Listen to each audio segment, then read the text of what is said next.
Hello out there once more, and welcome to my channel. My name is Felix I.C. Igibo.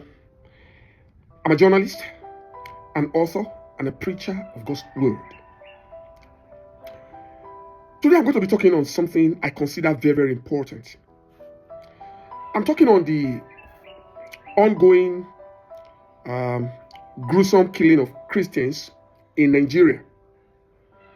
The ongoing killing of Christians in Nigeria. And it has taken a new turn. I'm sure we are all aware of the pronouncements of President Donald J. Trump of America on the matter. It was, a lot of things were already happening before President Trump actually started talking, before he intervened. Somebody came from Texas, a former mayor, Mike Arnold, and from what we have gathered, he was invited to see what actually is happening in Nigeria. I think Reno Omokri was much involved in that. And Mike Arnold went to see things for himself, and then they tried to control his narrative. But Mike Arnold seems to be a righteous man who refused to go with what they were trying to make him do. I think the office of the National Advisor on Security, Nuhu Ribadu. I think he was involved in inviting Mike Arnold to Nigeria to see things for himself. And it's like they wanted to control what he will say and all that. Yeah, you want to give a very good face to your government. Now, before I go into all that, I want to first of all say something very important as well. Something very important. Now, everything that has to do with what is going on in Nigeria now, I think we are about to see prophecy being fulfilled. There is this prophecy of Pa S.G. Elton that is yet to be fulfilled after so many years. He made that prophecy around 1986, that corruption will first of all eat up Nigeria. Nigeria and Nigerians will be known for corruption worldwide. But there will be a turn of events, and righteousness will take over Nigeria. And for me, in my end time teaching series, I want to believe that we're about to witness the fulfillment of that prophecy. Nigerians will agree with me that the government in power has been very quiet or very silent regarding what has been going on in Nigeria. And like they have rightly said, we are all aware. I'm a journalist, and we are all aware. We see what is happening in Nigeria. That it's not just Christians alone. The killing eventually spiraled, and other people of other religions too became involved. That is the truth of the matter. Because we have seen the stories, we have read reports, and we know very well that not just Christians alone, but the one that is happening recently, the one that is happening in Jos, that one is a Christian thing. It has been a war against Christians. The one happening in Benue has also been a war. That's north central in Nigeria, the north central of Nigeria. Those ones have been against Christians. So there is no way we are going to say those ones are about just anybody. I think those ones, because those places are predominantly Christians, and they did everything to sack entire villages of Christians, burnt churches and all that. So they've also burnt mosques in some parts of the north too sometimes. And we cannot say, because it has involved Muslims and Christians, we cannot therefore say it's just the purging of Christians alone, because the truth of the matter is that it has also, but that does not mean that the people that are mostly affected are not Christians. The truth of the matter is that Christians are the ones that are mostly affected. That is the truth. And it's just, the one that started in 2009 is when the Boko Haram issue, menace, started. But then, before the Boko Haram issue of 2009, we know that there have been a lot of crises in Nigeria, starting with the civil war. I think before the civil war, in the north, the people from the eastern part of Nigeria were asked to leave, and we have been seeing that one happening. Even after all that, during the military rule of Babangida, I think. And sometimes there will just be some troubles. Oh, Christians, somebody accused a Christian of doing one thing or another, maybe tearing the Quran or something in the north. And before you know what's happening, it becomes a war against Christians. They start, killing Christians, burning churches. That has been happening for God knows when. That's been happening for long. They have been, killing Christians, burn down churches and all that. They've been doing that repeatedly. After some time, they calm everything down. The government tries to calm everything and all that. And then after some time, it will repeat itself again. So that one has been happening in the core north. Maybe Kano, Kaduna, all those core northern states. Maybe Sokoto and all those core northern states. Those ones have been happening.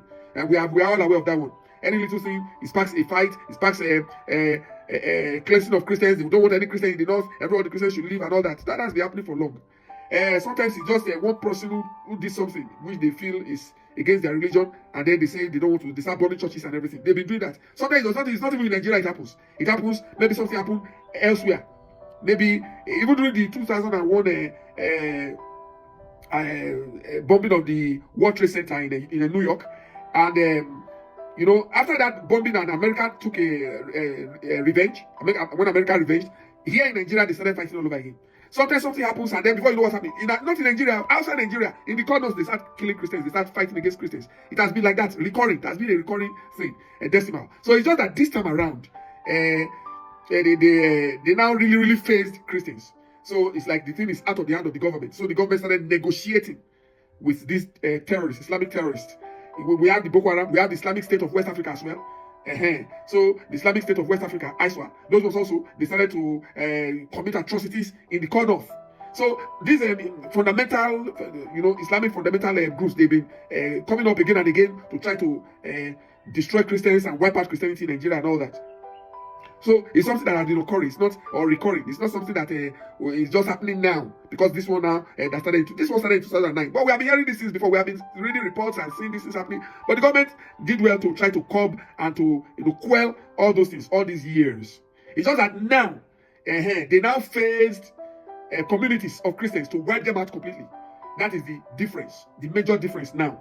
They've done that in Benue. They've been doing that in Benue. And when those things happen, the government of Nigeria seems not to react proactively or react immediately or react proactively. Let me put it that way.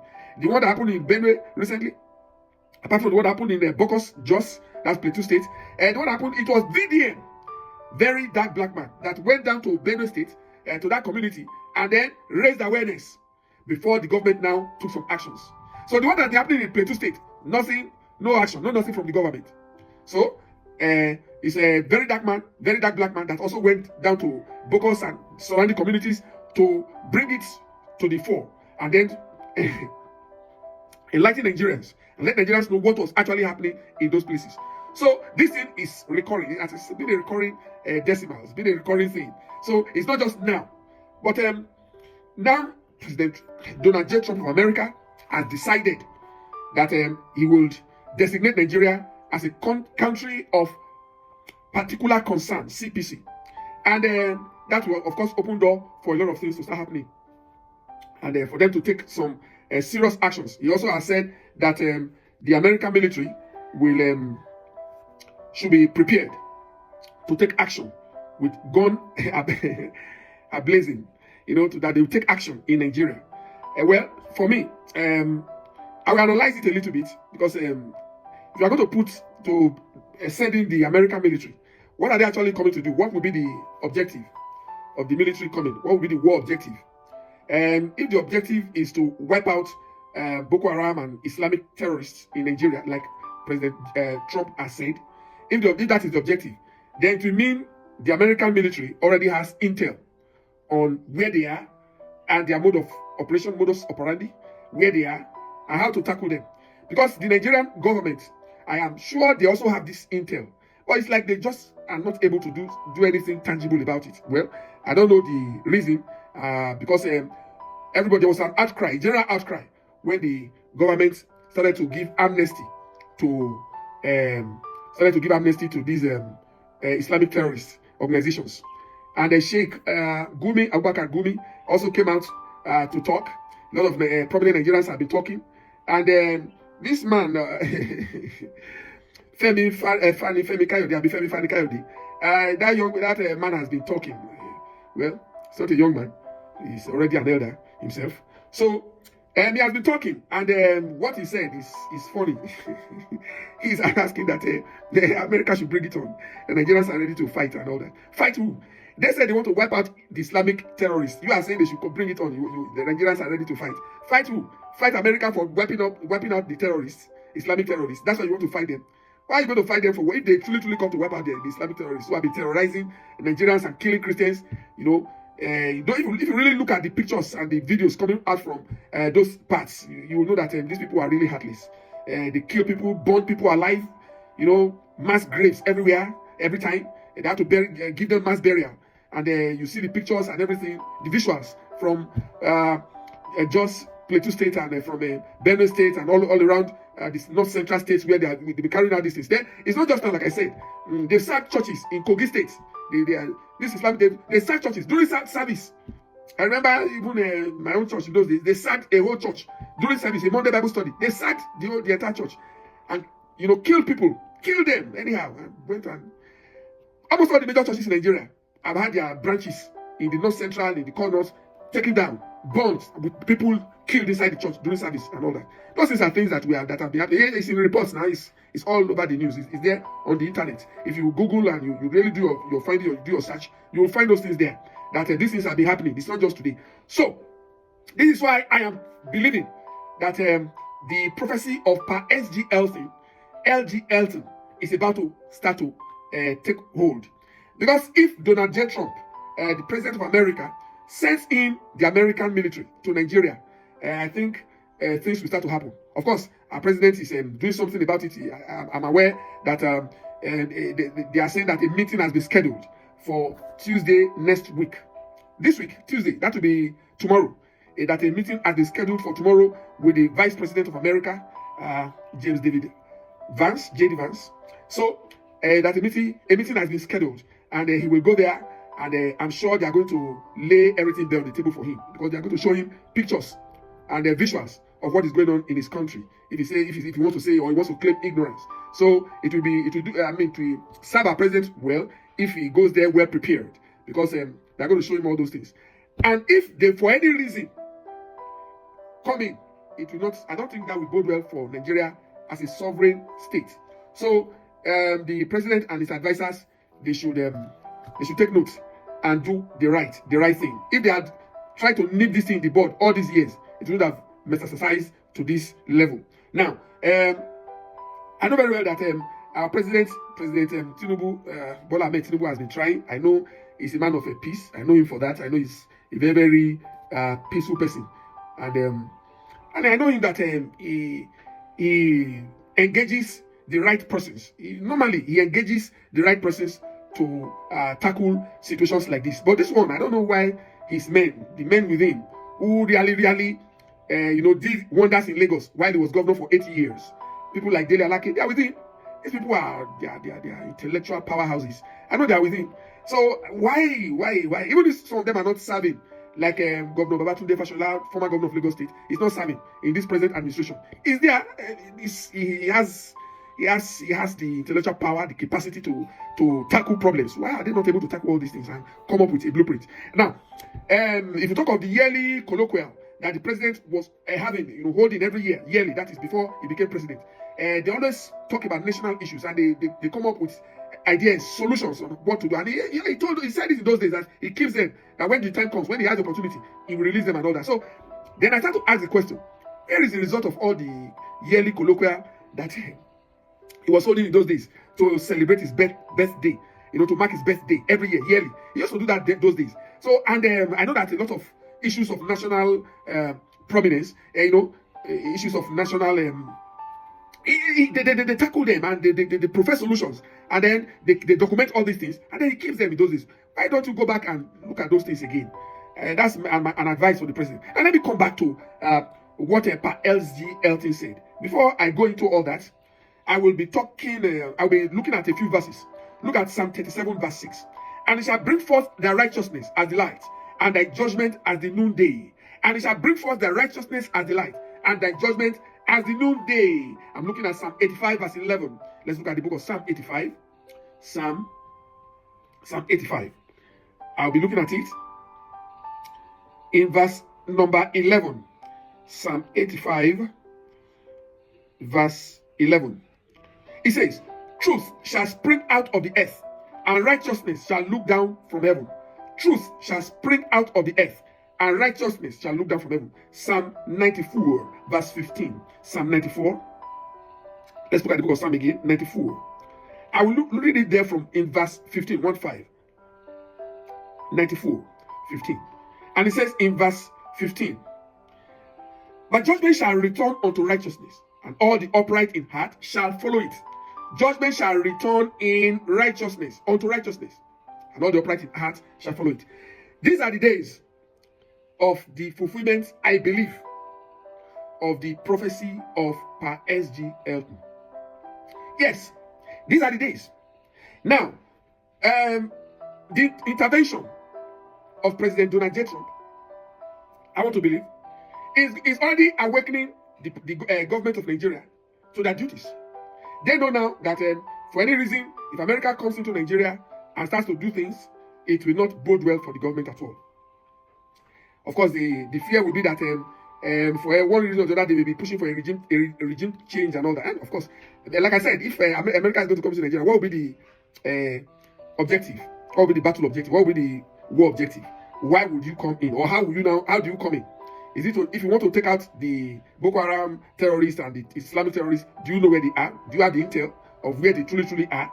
Do you know how you're going to do it? Of course, I know that America is well advanced and they may have all the intel already. Maybe before even President Trump even said anything, maybe they already have the intel. They already know everything about these people and how to take them out and everything. Without the involvement of the Nigerian government. Like what I said, the Nigerian government, they know what they are doing. They know where these people are. They know from all what they have been doing and negotiating with them and everything. They have middlemen like Sheikh Abubakar Gumi. He has been a middleman between Boko Haram and all these some of these terrorist organizations and the government. So he cannot say he doesn't know how to locate them or where they are. So somebody like Sheikh Abubakar Gumi knows where they are. He knows how to reach them. So my only question is, how will America now do it without affecting the generality of Nigerians? The only saving grace for the government, as far as I'm concerned, is that Nigeria is a secular state, and this is not happening generally. There are some states that are affected. There are very few states that are affected. Out of the 36 states and the federal capital territory, Abuja, only a few states are really, really affected. That is why most Nigerians don't even really know what is happening or even feel it. But then, while all these things are going on, how about the church? The church in Nigeria. Talking about the different denominations of churches in the south, especially, who have been having a good time without even minding or caring that these things are happening in some parts of Nigeria, which also affects even their own churches in those regions too, in those areas.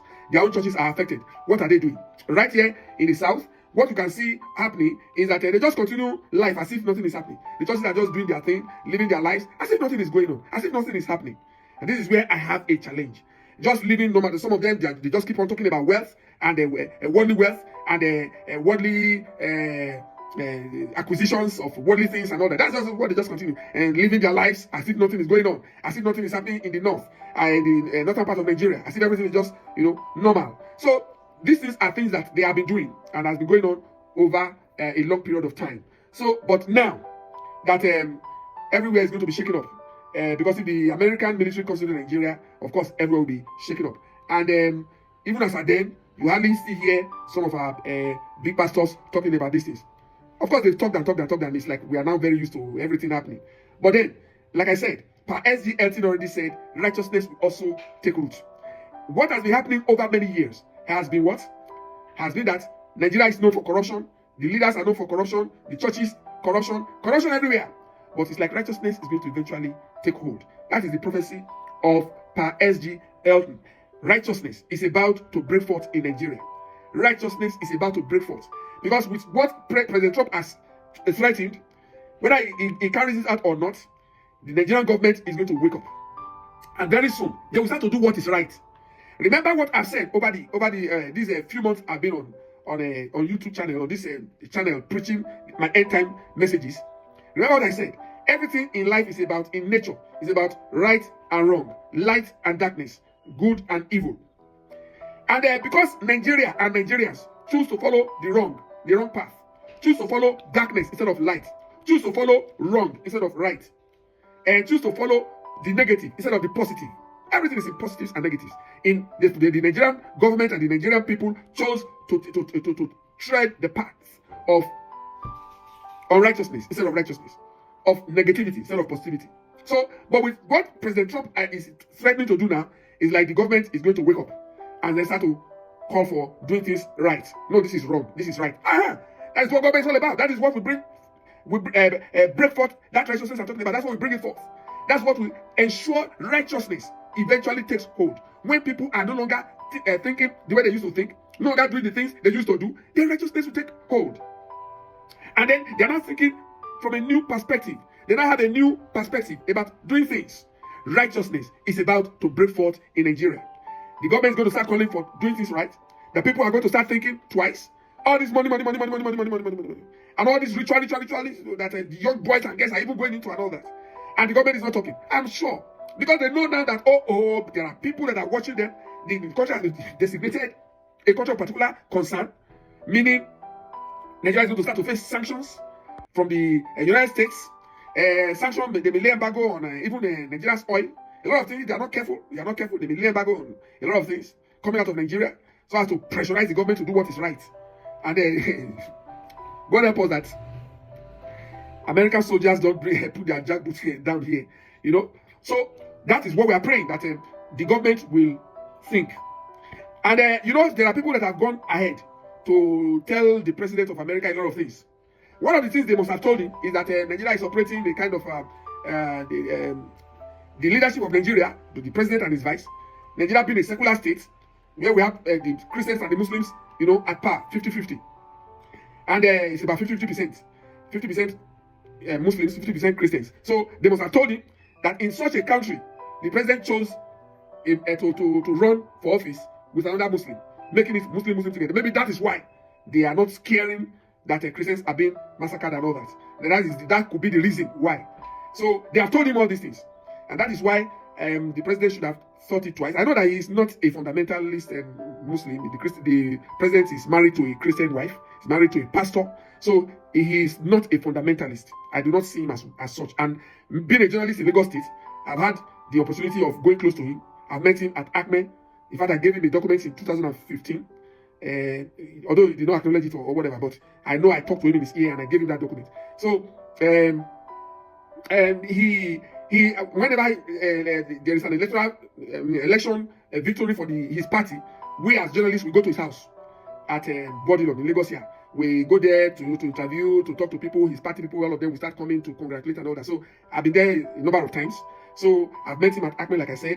There was a time I even called him on phone, and I know that I wanted to schedule an interview with him and all that. So he's a very, very gentle person. He's a liberal person as far as I'm concerned. He's not someone who is not reachable or not approachable. He's approachable, very, very approachable. So I know him for that. And I'm talking about from my own personal experience with him. So I know him for that. So, and like I said, he's married to a Christian who is a pastor in one of the biggest churches in Nigeria and the world now, the Redeemed Christian Church of God, where I told you 48 years ago, I gave my life to Christ. As a young guy, a child, 9 years old child, gave my life to Christ in that same church, Redeemed Christian Church of God. So I know the president very well. He doesn't discriminate Christian. Otherwise, he cannot be married to a Christian wife. And when he was going to even run for office, the news is that a particular governor, former governor of Kaduna State, came to him to ask him to drop his Muslim wife and all that, divorce her or keep her aside and present a Muslim wife and all that. So he wanted everything to be Muslim, and the president said, no, he can't do that to his wife. So everybody knows that he's not a religious bigot. He's not. If he were to be, he would have listened to them all because he wants office. He wants the office. But then they pressurized him to take a Muslim vice president, and he did. It's not a new thing. Everybody knows that. So we all know all these things. But the president of Nigeria is not a religious bigot. It's not. So going back to what I'm saying, we all know these things, or a lot of us know these things.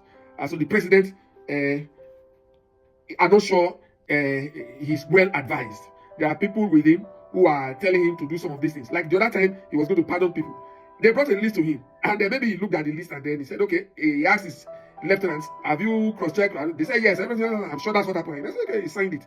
At the end of the day, there was a general uproar that he was pardoning kidnappers and pardoning people that ought not to be pardoned, who have a sentence on them, a term sentence on them, that they should suffer, and they should go through the whatever number of years that they have been sentenced with.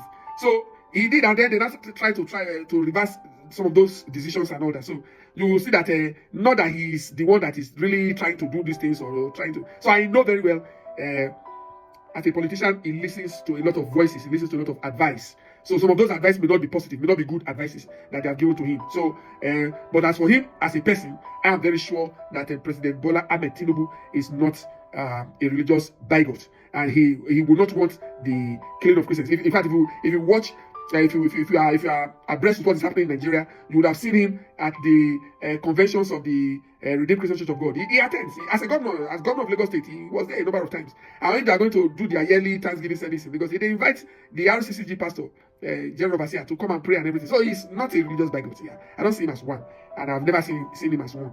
And if you even see him the way he behaves, you will almost not even know whether he's a Christian or Muslim or whatever. So because he does not discriminate, and all the people that he put that go to him, that sometimes he favors some of the people of his own chosen religion and all that. Sometimes, well, he does, but that you cannot say he should not favor his people too now, or the people of his own choice of religion. So he does it both ways. The present governor of Lagos State is a Christian. The one before him is a Christian. In fact, the people were already complaining that he did 8 years, and then his chief of staff then, who became governor Babatunde Raji Fashola, also did another 8 years. That is 16 years. And then that no Christian has ever ruled Lagos State. And he listened. And then he brought in Akim Uyambodi to be the governor of Lagos State as a Christian. And then after he had a rift with Akim Uyambodi, he brought in another Christian. Babajide Sanwo-Olu is a Christian. Brought in another Christian.